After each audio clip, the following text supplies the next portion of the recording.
Tá sombrio? Tá sombrio? Tá aparecendo do além? Não. É porque eu tô dentro do carro. Tá chovendo pra caramba. Hoje não tem live, hoje não tem programa, mas hoje tem reedições. Tá? Bom dia, boa tarde, boa noite, boa madrugada, boa qualquer hora. Esse aqui é o GeoForça. E hoje você vai ter uma compilação de alguns programas antigos. Vamos botar uma bateria. Quando começou o canal, e talvez um ou outro lá do portal Rubem Gonzalez. Nós vamos dar uma entupidazinha de programas curtos. Vai ter conversa ao pé do rádio, vai ter tudo. Vamos botar um pacote. Vamos colocar um pacote. E você aparece com essa figura fantasmagórica, que esse careca feio aqui, no meio da escuridão. Eu estou botando o dedo aqui por causa da luz do carro aqui, porque senão ia bater muito no rosto, tá? Então, é isso aí. Esse videozinho curto para explicar que hoje, quarta-feira, não tem GeoForça. Amanhã a gente volta com toda a força geopolítica. Esse aqui é um canal de análise geopolítica. Aqui, só a geopolítica tem vez. Agora, no futuro a gente vê o que tem para fazer, tá bom? Então, conto com vocês hoje nessa quarta-feira. Bom dia, boa tarde, boa noite. Canal Geopolítico. O vídeo ficou atrasado e hoje nós estamos aqui pagando a dívida. Pagando a dívida da melhor forma possível. Falamos bastante sobre geopolítica até o momento. E hoje nós vamos falar sobre armamentos, pela primeira vez. Nós vamos falar especificamente do PAC FA-50. Para quem não sabe, o PAC FA-50 é o avião de quinta geração. O que é um avião de quinta geração? Os aviões são divididos em gerações, né? Desde a era do jato até hoje, alguns consideram a Segunda Guerra Mundial, outros não. Mas, por exemplo, o Sukhoi, o F-16, o último modelo, o F-15, o Typhoon, são considerados caças de 4++. Inclusive esse lixo que voa aqui no Brasil, o J-39, que falam maravilhas, o NG, uma hora eu paro para falar sobre ele aqui. Não que seja um avião ruim, mas é um avião que só existe graças ao Brasil. Porque o Gripen J-39 é um avião fracassado, é um avião que começou ruim. No meio aeronáutico se diz que o avião que nasce ruim, ele vive ruim, morre ruim. Quando você tem que reprojetar ele. Aquele avião que voava a ponte Rio-Niterói, o Electra, foi uma exceção. Ele realmente renasceu de novo. E agora o Next Generation, pelo preço, não vale o que se pagou. Primeiro porque na realidade é uma aeronave americana disfarçada, de sueca. Os aviônicos são Honeywell, os motores são PW, todo o sistema ele vem chipado dos Estados Unidos. O que é chipado? Chipado significa que os caras têm controle sobre todos os seus aviões, sobre tudo isso aí. E nessa onda stealth, que nunca foi a onda, para quem não sabe, a tecnologia stealth, ela é soviética, tá? Ela foi desenvolvida por um engenheiro soviético e a União Soviética nunca deu grande ênfase à tecnologia stealth. Mas mesmo assim, ela constrói o caça de quinta geração, que é o PAC FA-50. PAC FA-50 é a nomenclatura desse avião, ainda em desenvolvimento. Tá? Enquanto os Estados Unidos usam o X, eles lá usam o PAK como protótipo. E ele se transforma no Su-57, Sukhoi Su-57. Pois bem, esse é um avião muito combatido pelo Ocidente. Falam que ele não é um avião de quinta geração. Por quê? Porque ele não tem motores de quinta geração. O que é um motor de quinta geração? É um motor que consegue voar sem pós-combustão a velocidades supersônicas. Se for por isso, o F-35 não vale nada, porque ele usa umas turbinas PW, Pratt Whitney. De vez em quando eu estou com um boné da Pratt Whitney aqui, nada contra. Tá? É um grande construtor de motores, mas perde feio para os russos. A PW F-135 só consegue manter o F-35, além de centenas de outros problemas, além de um custo trilionário, falando trilionário, trilhão de dólares mesmo, mais de 1 trilhão de dólares, inclusive o Donald Trump pegou aqueles cabelos e ficou em pé quando viu os custos, os desvios e a roubalheira que tinha em cima do projeto do F-35, que o grande handicap positivo que tem é que ele já está em operação, existem centenas prontos, grandes merdas. Porque na realidade, inclusive, o projeto original dele é, entre aspas, um roubo do Yakolev Yak-141, um avião embarcado russo, soviético. E eles têm esse aí. Então é o seguinte, o que acontece? O PAC FA-50, ou Su-57, que deve ter mais ou menos uns 12 ou 13 voando, ele só seria considerado um avião de quinta geração, ou quinta mais, inclusive os russos, problema deles, eles que falam que eles consideram como o primeiro avião de sexta geração. Por que ele não era considerado um avião puro de quinta geração? Porque ele usava os motores AL-41F2. Que são esses motores? Esses são os motores do Sukhoi 35, que é um caça soberbo, mas chamado 4++. O 4++, ele tem esse daí, em que pese que o J-20 chinês usa os motores AL-31FM2, tá? FV2. Ele usa esses motores que são inferiores aos motores do Su-35 top de linha, porque eles dominam isso aí. Porém, o grande handicap positivo que tem nisso aí tudo é o fato de que o Ocidente achava que esse avião só voaria em 2023, 2024, quiçá com os motores. Inclusive esses canais vagabundos brasileiros, que eu não vou nem citar mais o nome, os canais americanófilos, esses canais mídia OTAN. Por que eu estou falando mídia OTAN? Porque é mídia OTAN. Que são manipuladores, que são mentirosos. Capitão de Punheta e outros, são todos mentirosos. Os caras não conseguem chegar aqui. Os caras se dizem especialistas num monte de coisa e só vêm falar merda. Teve um aí, acho que foi o Capitão de Punheta, que disse que o sistema de Patriot tinha problema de interceptar mísseis à noite. Peraí, um míssil sabe o que é dia, o que é noite? Mas pula essa. Esses aviões iriam entrar eles só iriam entrar em serviço efetivamente como aviões de quinta geração, que é quando usassem os motores Sdelier, tá? Os Lyuka Sdelier 30, que ficariam prontos operacionais no final de 2023.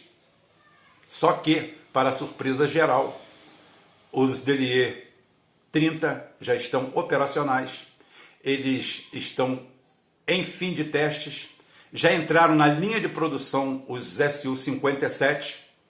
Tá? O Su-57 é um avião que tem 26 metros de comprimento, 14 de largura, tá? 5 metros de altura e carregado 30 toneladas aproximadamente. Ele usa uma metralhadora GSH-301 de 30 milímetros com 250 cartuchos e usa até 8 mísseis, sendo alguns mísseis como o hipersônico R-37, o Vympel. O R-37 Vympel é o míssil mais poderoso do mundo atualmente, ar-ar, com uma velocidade de Mach 6, altamente manobrável, tá? Com uma boa carga de impacto e com um alcance estúpido de 400 quilômetros, que junto com um radar AESA faz a festa total e realmente consegue enxergar antes de ser visto. Mas esses motores, o que fazem? Esses motores conseguem manter esse avião em velocidade supersônica, durante um período muito longo, sem afterburner, sem pós-combustão. Porque o motor, esses motores Delier são motores de alto bypass. Tá? Tem um alto bypass, tá? De alto bypass, e ele consegue também ter um baixo consumo relativo, ou seja, esse avião consegue alcançar 2.500 km por hora, Mach 2.2 de velocidade máxima, aí sim, é claro, com o afterburner, e consegue um alcance extraordinário de 3.500 km. Esses daí são alguns números desse caça multipropósito, inclusive, porque o F-35 praticamente não é um avião de caça, ele não é feito para superioridade aérea, ele não aguenta um dogfight, mesmo com a visibilidade além do alcance, FBW, tá? Mesmo nesse tipo de combate, o F-35 não é indicado, ao contrário desse aqui, que ele consegue carregar mísseis ar-terra KH-30, o KH fica bonito, né? Que a gente aqui tem o KH-38M, tá? E o antinavio 35VE. Ou seja, ele consegue ser antinavio, ele consegue ser terra-ar, ar-terra, e fazer as suas funções. Fora que ele é o primeiro caça completamente preparado para voar sem tripulação, ou seja, sem tripulante. Ele é um drone de alta capacidade, alta potência, e ele tem um sistema de radar infravermelho que consegue simplesmente captar e atacar 6 objetivos ao mesmo tempo, sendo que 75% do ataque e defesa dele é feito de forma autônoma, através de um revestimento que eles chamam de pele, né? que faz a sensorização 360 de toda a aeronave. 360 assim, 360 assim, totalmente. Tá? Então é uma aeronave formidável, é considerada uma aeronave de 6ª geração, 5ª ou 5 mais, usando as nomenclaturas. Ele consegue ser superior em rendimento com esse motor Delier 30 ao F-22 Raptor, que tem alguns problemas também sérios, tanto é que foi substituído praticamente na linha de produção pelo problemático F-35, que, como vindo da Lockheed, que ela já tem know-how em escândalo, subornos e propinas, tanto é que o maior esquema de subornos e propinas do século XX, quem protagonizou foi a Lockheed. E o governo americano, tal qual o brasileiro na Lava Jato, só que não, o que fez? Proibiu toda a investigação e todo o processo. Se vocês procurarem na mídia, vocês vão achar até deputado japonês dando tiro na própria têmpora e ministro da Aeronáutica, né, o comandante-geral da Luftwaffe da Alemanha, pedindo as contas e indo embora. O maior AIS de todos os tempos pede as contas e vai embora, e por causa disso aí. E mais de 150 pilotos americanos morrem na mão do F-104, que era o F-35 da época. O ataúde voador, o fabricante de viúvas. O último país que operou ele foi a Itália, até 2000 e alguma coisa. É um avião, uma porcaria problemática que nós fizemos, que existiu por aí. Agora, por que eu destaquei o Su-57 para dar esse primeiro destaque de um grande armamento, de um país que consegue ser autônomo e ser respeitado no mundo inteiro, com um IDH parecido com o nosso, um pouco melhor, talvez, melhor distribuição de renda, mas com um PIB bem parecido com o nosso, um país também cheio de problemas, mas que investe pesado em armamentos, em soberania.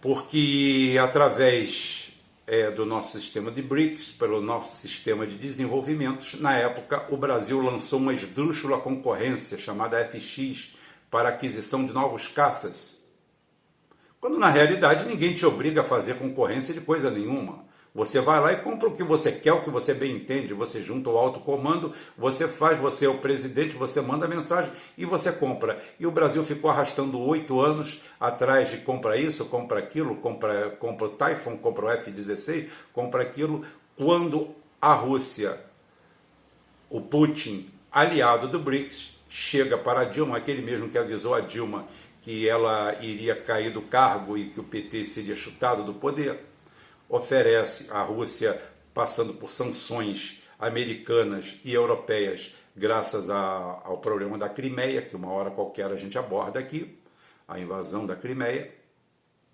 a criação da base aeronaval russa na Crimeia, eles precisando de dólar, de dinheiro, eles oferecem ao Brasil imediatamente uma dezena ou duas de F-35, Su-35 ou Su-30, análogos aos que existem na Venezuela, que são os melhores aviões de caça e combate do continente sul, do Cone Sul.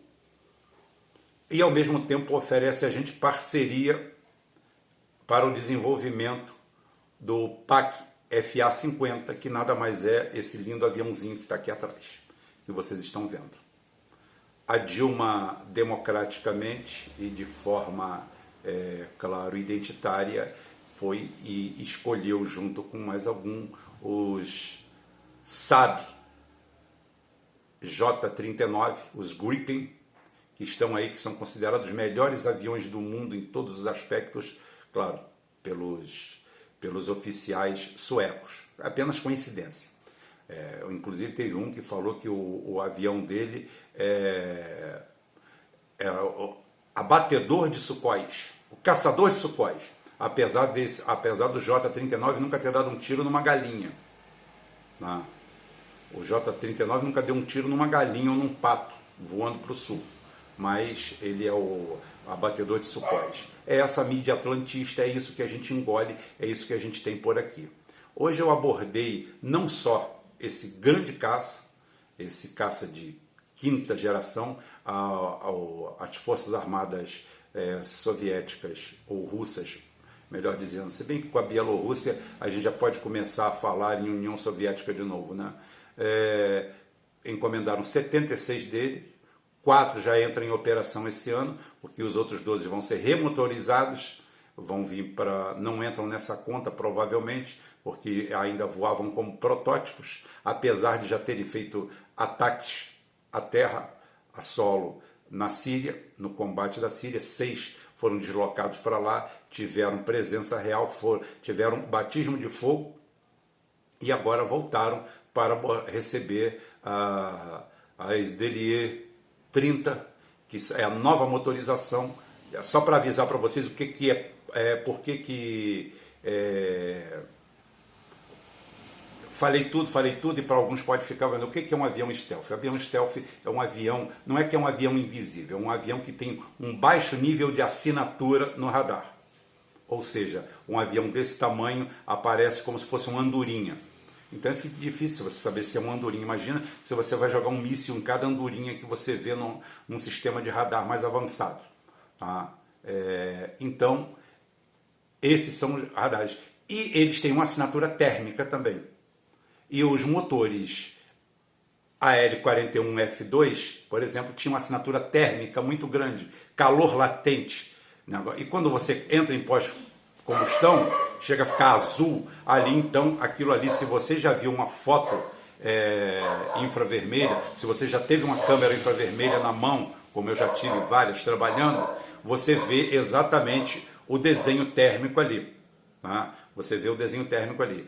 Esses motores DLE-30, eles já são motores submersos, ou seja, o ponto quente é mais para dentro e a parte de fora fica fria, diminuindo essa assinatura térmica.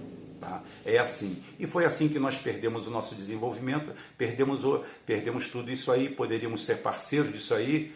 Você está querendo que a gente fique perto dos russos? Eu quero que fique perto de alguém que passe tecnologia para a gente, que nós nos desenvolvamos, que façamos alguma coisa para chegar daqui a pouquinho e ter um Embraer 57 nosso. É isso que eu defendo. e não ficar comprando porcaria dos outros a partir do momento que alguém te oferece tecnologia. Ah, vamos passar a tecnologia do J39. Que tecnologia? O J39, que tecnologia tem aquilo? A Embraer já tem aquela tecnologia. A Embraer já tinha projetos de um avião supersônico brasileiro. Não tem nada de novo ali, por favor, gente.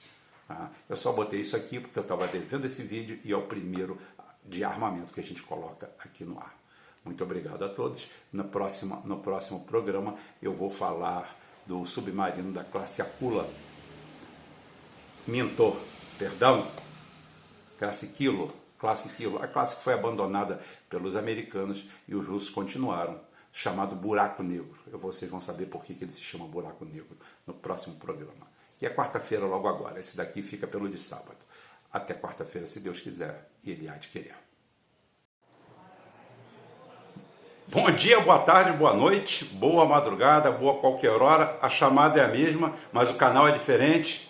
Aqui nós estamos no Geoforça, onde a gente fala sobre geopolítica, armamento, mas tem uma hora que vai misturar tudo, não tem como. Conversa ao pé do rádio aqui. Eu quero dizer para vocês que eu quero falar para vocês de armamento de uma forma diferente. Tem muito canal por aí que pega um manual técnico, pega uma Wikipédia da vida e lê para vocês aqui no ar o que está escrito lá. Isso é indiferente quando você fala em geopolítica armamentista. Isso pode ser muito bonito, pode demonstrar um grande conhecimento, mas na realidade é apenas ler o que está escrito para vocês. Eu acho que vocês sabem ler. Vocês às vezes não sabem a profundidade do que está acontecendo.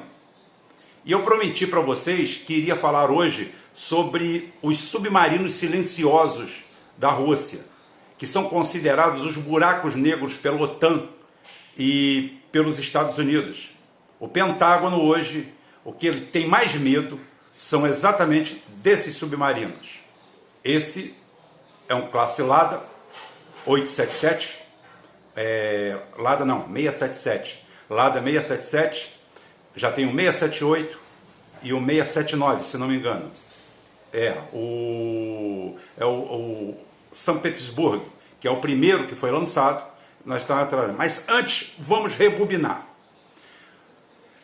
Aquela história, a gente faz a analogia dos submarinos classe Kilo e classe Lada. Vou primeiro falar dos classe Kilo e dos classe Lada. Por quê? Porque hoje o que mais se fala são submarinos atômicos, efetivamente. Nós temos a classe Borei, recém-lançada. Temos uma série de outros. A classe Oscar, que ainda está em atividade. Inclusive, o Kursk era o maior representante da classe Oscar. Então nós temos várias famílias de submarinos. Mas nenhuma coloca tanto medo na OTAN quanto esses aí. Como eu falei, existem duas categorias de submarinos. E o que eles têm em comum? O que eles têm em comum é a analogia da história da NASA.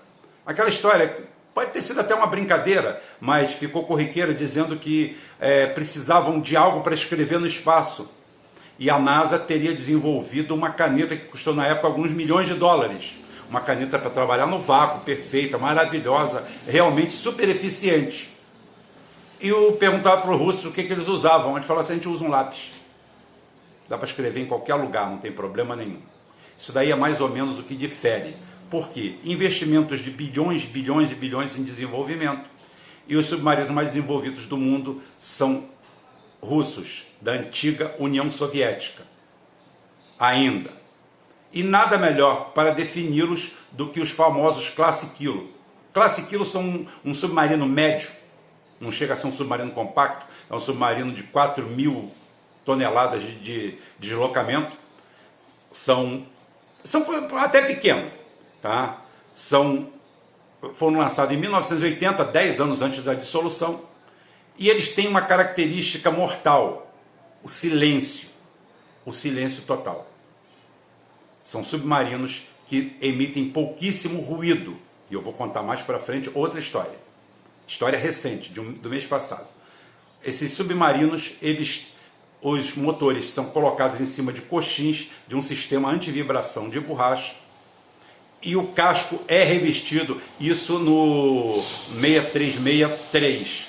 6363 é simplesmente a readaptação do projeto original, que é o 636, tá? Que eles são oriundos da classe 877. São números de classes que eles têm lá, como eu falei assim, isso não depende. Eles já são formatados atualmente para mísseis de cruzeiro calibre, tá? Além dos torpedos, inclusive levando o SCAL a bordo. Para quem não sabe, o SCAL é um torpedo que viaja dentro de uma bolha de gás. Ele tem um sistema aonde as minhas motos, uma maravilha, mora perto da pista, aqui perto de comunidade, dá nisso. Tá? O SCAL é um chamado sistema de ultracavitação, que eles não conseguiram desvendar, o Ocidente ainda não conseguiu desvendar como é, que ele emite. Lembra aquela história do burro com a vara, você sentado no burro com a vara e a cenoura na frente? Olha só que maravilha, gente, que delícia. Há um poste atravessando a rua. Que você pendura a cenoura na frente do burro e o burro vai andando. Isso aí é o SCAL. Ele cria uma bolha de gás e ele viaja numa bolha de gás. Isso quer dizer que um SCAL consegue viajar até 600 km por hora dentro d'água. Algo inimaginável. Tá? Ele é propelido por peróxido de hidrogênio, que nada mais é do que água oxigenada, mais ou menos. Então é o seguinte, inclusive você pode comprar um dele, custa 2 milhões de dólares cada um. Claro, você não vai saber nada do seu funcionamento. A única nação que tem algo parecido com isso daí é o Irã, porque a Rússia, usando a defesa do Mar da China, a parte inferior da Rússia, ela simplesmente tem no Irã um grande aliado naval. Inclusive o Irã tem alguns... Graça, né? Tem alguns submarinos da classe Kilo, que são submarinos com 4.000 toneladas de deslocamento, como eu falei, são submarinos curtos, tripulação de 50 pessoas, e que são praticamente indetectáveis. Indetectáveis. E depois disso, nós temos os submarinos da classe Lada, que ele tem um formato de lágrima, ele é totalmente enxuto, limpo, não tem buraco nenhum, e ele tem um diferencial sobre o outro. Característica essa do Esquilo, que eles são diesel-elétricos. Aquilo que se achava que já tinha acabado, que não existia mais, eles são diesel-elétricos. E mesmo assim são ultra silenciosos e são chamados pela OTAN e pelo Pentágono como buraco negro. São os buracos negros. Eles não conseguem achar esses submarinos. Inclusive, existe uma passagem muito interessante sobre a capacidade naval da OTAN, que aconteceu em 1997, que foi com o nosso S-31, um submarino da classe KL-209 da ThyssenKrupp, que é o Tupi, né? O nosso Tupi aqui é o S-31, que está em serviço ainda, é da classe Tupi, o Tamoio, que foi convidado para fazer uma manobra junto à OTAN em 1997. Ele tinha 2 anos de comissionamento, ou seja, 2 anos que ele tinha ido para o mar, efetivamente, e ele humilhou a OTAN inteira. Isso daí é um feito histórico que aconteceu e é abafado pela OTAN, porque é uma vergonha absoluta. E levar em consideração que o IKL-209 é muito inferior a 1 quilo e infinitamente inferior a um Lada. Por quê? O Lada, além dessa condição de revestimento de borracha, ele não tem motor. Ele tem um sistema de célula de combustível, onde ele processa hidrogênio e oxigênio, e essa célula de combustível faz a energia elétrica. É uma reação química que é feita para alimentar as baterias que alimentam os motores elétricos, e assim você consegue ter um silêncio maior do que os da classe Kilo. Ou seja, os da classe Kilo já são praticamente indetectáveis. O Lada é um pesadelo maior ainda. Por quê? Eles não têm, esses submarinos, eles não têm condição de ataque nuclear. Podem até ser equipados com isso, mas não é essa a função dela. A função dele é afundar porta-aviões, afundar submarinos. Eles são indetectáveis. Lindo. São indetectáveis, são irrastreáveis, e eu vou contar isso agora, mais na frente. E o classe Lada, simplesmente, ele tem uma propulsão feita por reação química, célula de hidrogênio, aquilo que falam que os carros vão ter no futuro, caramba, o submarino da classe Lada, tá? Ele já tem isso aí, o V585 São Petersburgo, que é o primeiro, tem o 587, 588, o 586 e o 587 também, que acho que o 586 já foi entregue, o 587 ainda está para ser entregue, tá? Tem a mesma característica. Nenhum deles usa motor, usa um sistema de reação química. Isso o que faz? Faz que, por exemplo, um submarino nuclear, mesmo que acione uma turbina apenas, ele tem um sistema de refrigeração bem pesado que é praticamente impossível. Quem vai fazer o ataque? Os boreis, os Akula, os temíveis Akulas, vão fazer esse ataque. Quem faz a varredura dos mapas é esse sujeito que está aí. Os classe Lada, que pertencem apenas à Rússia, e os classe Kilo, que, para pesadelo dos Estados Unidos, estão espalhados entre Coreia do Norte, China, Irã, Vietnã. O Vietnã tem 5. Ou seja, o Mar do Sul da China não é esse mar de almirante que os Estados Unidos tenta parecer ser. Por quê? Porque simplesmente aquilo está coalhado de submarinos da classe Kilo. Esses 6363 modernizados, da família 877, simplesmente são o terror. São o terror das frotas navais, tanto da OTAN quanto do Pentágono. E a gente tem um passado até recente a nível de conflitos mundiais, da vergonha que a Royal Force, a Real Força Armada inglesa, a mais poderosa força naval depois da Rússia e dos Estados Unidos, da União Soviética, que na época se jactava de ser maior que da União Soviética e melhor, tomou um pau dos argentinos aqui, jogando bomba com a mão, só na valentia e na estratégia. Imagine se eles encarassem um mosquete pela frente, ao invés de mísseis arranjados Exocet franceses, o 39. Tá? Imagine se eles tivessem pego o Mosquete, que já é operacional na União Soviética desde 1970 e viaja 5, 6 vezes a velocidade do som. Imagine. Então são esses submarinos aí que fazem o pesadelo da OTAN e dos Estados Unidos. E nós tivemos um caso recente, agora começo de agosto, manobra da OTAN e dos Estados Unidos no Mediterrâneo, e eis que é normal entre eles fazer o gato e rato, né?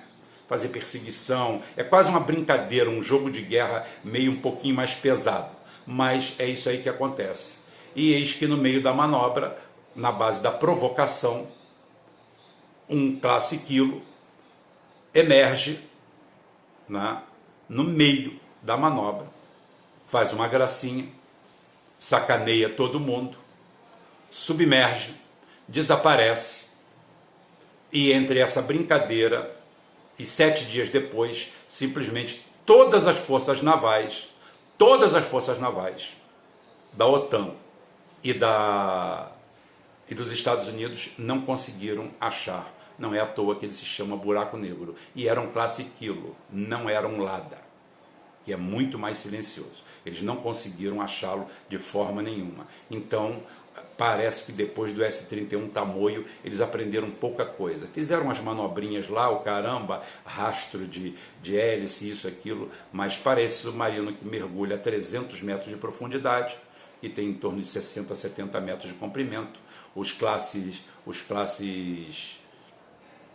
Lada são menores, mais compactos e mais velozes do que os classe Kilo. Eles deslocam em torno de 1.800, 2.000 toneladas, a metade do preço de um classe Kilo, e mesmo assim consegue fazer isso. É essa abordagem que eu quero dar para vocês sobre falar em armamento. O armamento geopolítico, o armamento que influencia na política. Não apenas chegar aqui para vocês, ler na Wikipédia, chegar aqui e cantar para vocês a pedra. Ah, tem 38 metros e 47 centímetros e 22 milímetros de... Não é isso. Não é isso. Isso você vê, isso você procura, isso é fácil. O importante é ver o que aquilo ali pode causar dentro de um conflito. O que aquilo significa no momento? Isso significa no momento superioridade subaquática. Significa que aquelas 12 banheiras americanas, que só 3 estão funcionando, que custam 90 bilhões de dólares por ano, simplesmente não servem para nada, a não ser para atacar a Líbia e um país do poder militar da Líbia. Do Irã para cima não pode nem se engraçar, porque senão vai todo mundo para o fundo do mar, e essa é a realidade. Porque estão aqui esses meninos aqui que não deixam mentir. Tá? E esse daí, como eu falei, um classe Lada está muito acima da compreensão e muito longe do que se pode criar no Ocidente no momento. No próximo programa nós vamos falar sobre invisibilidade, a farsa da tecnologia stealth, que já foi por água abaixo, já morreu, porque todos os aviões... Desculpem essa falhazinha no final, todos os aviões stealth já acabaram. Se tiver algum problema de enquadramento é porque realmente nós tivemos uma falhazinha técnica aqui que acontece nas melhores famílias. O diretor não está aqui para resolver, eu tive que resolver sozinho. Então é isso aí, nós vamos falar sobre sistemas de detecção, para ver como isso impacta no nosso dia a dia. Porque, por enquanto, a mesa de reuniões geopolítica está dando conta do recado. A hora que isso aí acabar, você vai ter isso aí. Vamos ficar por aqui e vamos ver se no meio da semana a gente já coloca outro vídeo para começar a atualizar e deixar o canal. Vamos nos inscrever no canal, vamos fazer crescer esse canal aqui para a gente ter uma nova vertente. Tá? Vamos mudar o formato de como se fala de armamento. Não basta ler um manual técnico, basta conversar sobre aquilo ali. E isso aí a gente consegue fazer, com certeza. Bom dia, boa tarde, boa noite, boa madrugada, boa qualquer hora. Estamos aqui no GeoForça fazendo aquele vídeo sempre atrasado. Gente, é atrasado por falta de estrutura, desculpa, gente. Sou um só e tenho que me dedicar a 2 canais. Então, todo dia, Bolsonaro, Freixo, PSOL, ninguém dá tempo pra gente. Mas hoje, primeiro, eu quero fazer a mesma coisa, que os 2 canais são a mesma coisa. Eu peço para vocês que estão inscritos lá no canal Portal Rubem Gonzalez, se inscrevam aqui, recebam um aviso e se inscrevam também aqui no GeoForça. Tem muita gente assistindo, curtindo, a visualização está ótima dos vídeos aqui. Aqui é Geopolítica e Armamento. Tá? E hoje eu vou contar para vocês uma história que envolve as 2 coisas, geopolítica e armamento. Tá? A história é esse avião que você está vendo aqui atrás, esse avião. Tá? Você sabe que avião é esse? Esse é um Avro Canadá Arrow. Tá? E você vai saber a história dele todinho aqui. Avro CF-105. Esse avião tem uma história geopolítica por trás dele. Bem, para minimizar, o que acontece? O Canadá é um dos países da Commonwealth, que fazem parte da comunidade inglesa, que tem como líder assim de fachada a rainha da Inglaterra. Só que é um país independente, um país industrializado, um país enorme, grande. É o 2º país em extensão territorial do planeta e pouco habitado, assim como, por ironia, o primeiro país mais habitado, maior do planeta, ou mais extenso, a Rússia também tem parca habitabilidade, é pouco habitado, mas o Canadá também. O Canadá tem essa característica e é o 2º país em extensão territorial do mundo. Tá? O Canadá, em 1953, projetou, eles já tinham o Avro Canadá 100, esqueço agora o nome dele, tinha um nomezinho idiota, Canuck, acho que Canuck, o CF-100 Canuck. E eles projetam essa maravilha que vocês estão vendo aqui. Esse é um Avro Canadá CF-105. Ele foi projetado, é um caça pesado, canadense, projetado em 1953. Em 1953 começaram os primeiros desenhos dele. Ele é um avião com 23 metros, quase 24 metros de comprimento, 15 metros de envergadura, 6 metros e 25 de altura, 113 metros quadrados de área a lar, porque ele usava a tecnologia de avião e delta. Ele usava duas turbinas Pratt Whitney, a J75, que lhe conferiam uma altitude máxima de voo de 50 mil pés ou 15 mil metros de altura, tá? Um alcance de aproximadamente 700 quilômetros e uma velocidade de Mach 2.0 a 2.1, até 2.2. Isso nós estamos falando em 1957, quando voou o primeiro protótipo. Tá? Inclusive ele usava aviônicos Hughes, da Hughes Industries. Para quem não sabe, a Hughes é a indústria do Tony Stark, né? Howard Hughes é o alter ego do Tony Stark, o Homem de Ferro, e que fazia equipamentos militares sem concorrência nenhum para as Forças Armadas Americanas. Esse avião é um colosso e está há 10 anos. Em 1957 ele estava 10 anos à frente em tecnologia, em tudo. Inclusive ele usa a tecnologia de asa em delta, porque a asa em delta é que dá maior estabilidade para velocidades supersônicas, transônicas, quando você não tem estabilidade sintética. O que é estabilidade sintética? Estabilidade sintética é o que hoje você tem. Você tem aviões que chamam de voo crítico, aonde um computador ou um conjunto de computadores de bordo fazem microcorreções todos os momentos, sem a interferência do piloto, e mantém ele estável sinteticamente.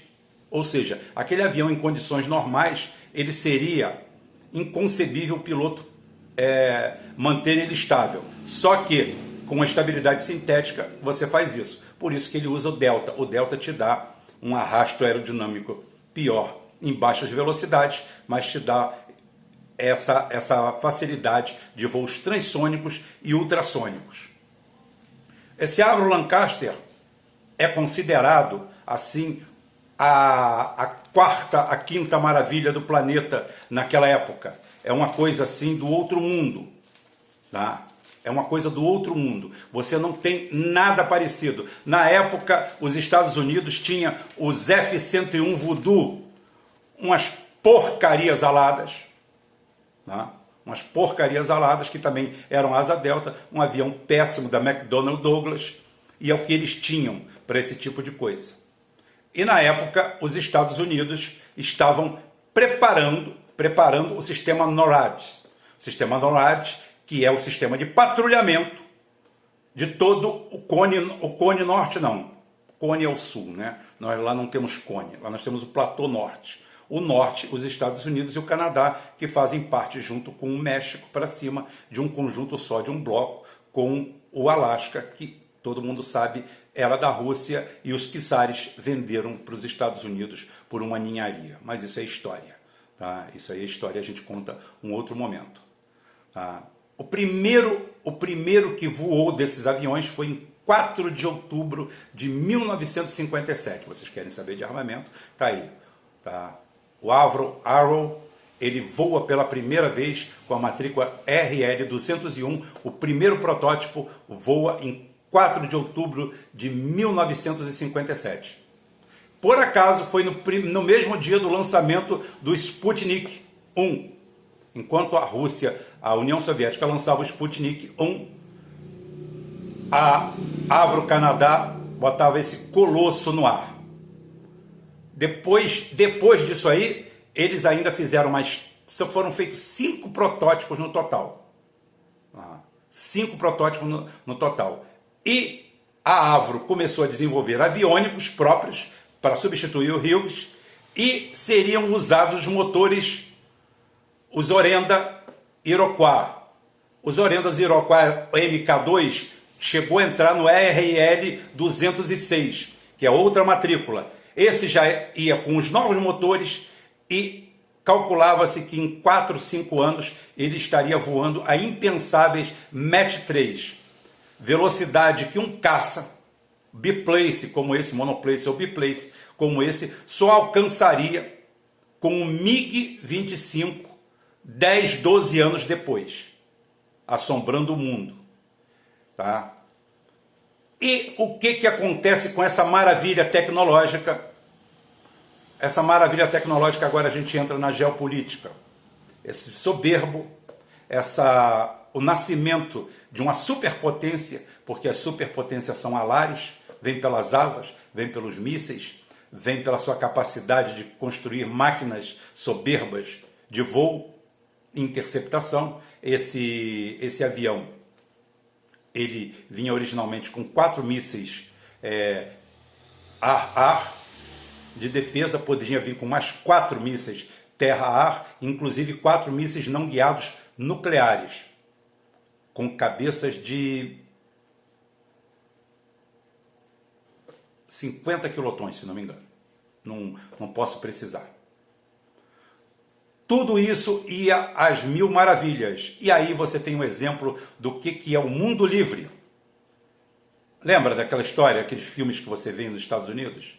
20 de fevereiro, no dia 20 de fevereiro de 1959, se não me engano, o primeiro-ministro canadense, eu estou com um óculos um pouco escuro porque a minha vista está ardida, tá, gente? Não é por belezamento não, porque não pode ficar beleza com essa coisa horrível aqui. Mas no dia 20 de fevereiro de 1959, o primeiro-ministro John Diefenbaker, primeiro-ministro canadense, simplesmente ordena o cancelamento de todo o programa Avro. Todo o programa Avro, todo o programa desse avião revolucionário, que não tinha nenhum tipo de substituto no mundo, nem nos Estados Unidos, nem na Rússia. Nessa época aqui, a Rússia estava para começar a usar os MiG-21. Aviões excelentes, só que é um avião pequeno. Tá? Esse avião aqui, ele pesava vazio 22 toneladas e totalmente carregado em ordem de voo 31 toneladas. Tá? É um avião de superioridade aérea que naquele momento não existia nenhum no planeta. E a intenção da Avro Canadá e do Canadá de nacionalizar todo o processo, aviônicos, turbinas usando a Iroquois, usando todas elas, simplesmente feriu o Pentágono, feriu os Estados Unidos. E no dia 20 de fevereiro, o primeiro-ministro John Diefenbaker simplesmente desmobiliza isso e vai mais longe. Fecha a fábrica da Avro. A fábrica é fechada e 2 meses depois, todo o ferramental, todos os protótipos são destruídos. Não existe um avião, foram feitos 5 desse colosso, dessa maravilha, que até hoje poderia ser considerado como o MiG-21 hoje ainda é operacional, com aviônicos. Esse avião poderia ser considerado atual até hoje. Talvez ele fosse assim o primeiro avião de geração 3,5 já, impensável. Isso antes da década de 60. Isso seria a espinha dorsal da aviação canadense. E naquele conluio que existe entre o que é público, o que é privado e a privada do público, simplesmente os Estados Unidos pressiona e esse avião aqui só existe assim, em desenhos, em mock-ups, em escala 1 por 1, todos os originais foram destruídos. Destruídos, sim. Um avião desse daí, projetado em 1953, voando o primeiro protótipo em 1957, com voo pleno em 58, para entrar em produção em massa em 1960, são totalmente destruídos, ferramental, fábrica, tudo. Isso daí é um dos maiores crimes que já se viu na história moderna. E aquela data, 20 de fevereiro, é a data oficial do fim do Canadá como nação soberana. Canadá hoje é um arremedo, o Canadá hoje é um puxadinho dos Estados Unidos, que mantém um alto padrão de vida, talvez por ter nórdico demais, negros e mestiços de menos. Como eu falei, eu não renego a raça, não renego nada disso não. Mas como lá é um país com a continuação da Europa, virou uma Suíça.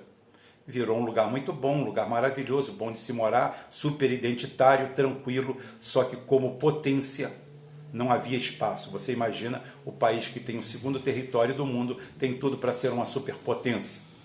Os Estados Unidos é o quarto país em extensão territorial do mundo e o quinto em extensão contínua. Nós ganhamos dos Estados Unidos, o Brasil ganha dos Estados Unidos em território contínuo. E a Austrália deve bater ali, mas os Estados Unidos é um pouco maior, em território contínuo. Os Estados Unidos se torna maior que o Brasil quando coloca o presente dos czares russos lá em cima, o Alasca. Então aqui você tem a história recente, uma dobra da história, uma coisa que você provavelmente nunca ouviu falar, sobre esse avião, o Avro Canadá CF-105 Arrow, colosso da indústria canadense, orgulho dos canadenses, que morreu no berço, foi destruído no berço, foi morto no berço, porque os Estados Unidos é a grande sombra de mangueira que nós temos no mundo ocidental. Ninguém pode se criar embaixo dele, ninguém. E através de pressões, subornos, outras cositas mais, porque outra coisa que impactou muito é que as indústrias americanas, a McDonnell Douglas, a Boeing e outras seriam prejudicadas com a encomenda desse super avião, porque ele superava em tudo os americanos. Os americanos na época estavam lançando o F-104 Starfighter, o ataúde voador, tinha o F-101 Voodoo, que é com o que a partir dos anos 60 a resignada Força Aérea Canadense é obrigada a se deparar, é obrigada a usar. Uma porcaria alada, um lixo, quando tinha esse colosso, esse Rolls Royce voador aqui. Essa que poderia ser a máquina de guerra da década de 60, o grande avião da década de 60, superando os MiG, superando os Sukhóis, superando todos os aviões americanos, todos eles, essa máquina foi destruída no berço. Tacaram fogo no berço dela, destruíram a fábrica, fecharam a fábrica, engenheiros foram demitidos, técnicos foram demitidos. Você imagine a humilhação, a tortura e a canalice de uma empresa acabar, não por ter feito nada de ruim, mas exatamente por ter feito algo de muito bom, algo soberbo, maravilhoso, a coisa certa na hora errada e no lugar errado. É isso que são os Estados Unidos, é isso que é a política atlantista. É isso que nós temos aqui, é isso que a gente combate. Eu já falei que o canal é de armamento, o canal é de geopolítica, nós vamos falar sobre tudo. Esse avião é canadense, eu estou falando aqui. Eu também vou fazer especiais aqui sobre o F-14, que é o melhor avião embarcado de toda a história, e é americano. Do F-4, um colosso naval, um avião curto, pequeno, que a gente usa até hoje. Tá? A gente usa até hoje, nós temos na base aérea de São Pedro da Aldeia. Tá? Então, nós temos alguns aviões aqui para falar exatamente sobre eles e vamos falar. Agora aqui você está tendo uma história que se desdobra em geopolítica. Como um país é aniquilado, como um país passa a se tornar satélite de outro, exatamente num pequeno ato, num simples ato. Então, eu espero que até essa semana eu consiga colocar outro vídeo no ar aqui no Geoforça. Vamos parando por aqui, você já tem alguma coisa, qualquer pergunta, a gente depois faz uma live só sobre esses aviões, sobre essas coisas, vocês vão gostar. Vamos fazer uma live sobre esses produtos, sobre essas coisas, essas dobras da história, que a gente tem na mente, a gente lembra disso, a gente usa isso, porque quem é do meio sabe mais ou menos o que é isso aí, o que aconteceu. Isso é para você calar a boca dos críticos que ficam falando aí, ficam mostrando que sabem muito, mas não sabem nada. Tá aí. Está aí o produto de hoje. Até a próxima, se Deus quiser, Ele vai querer.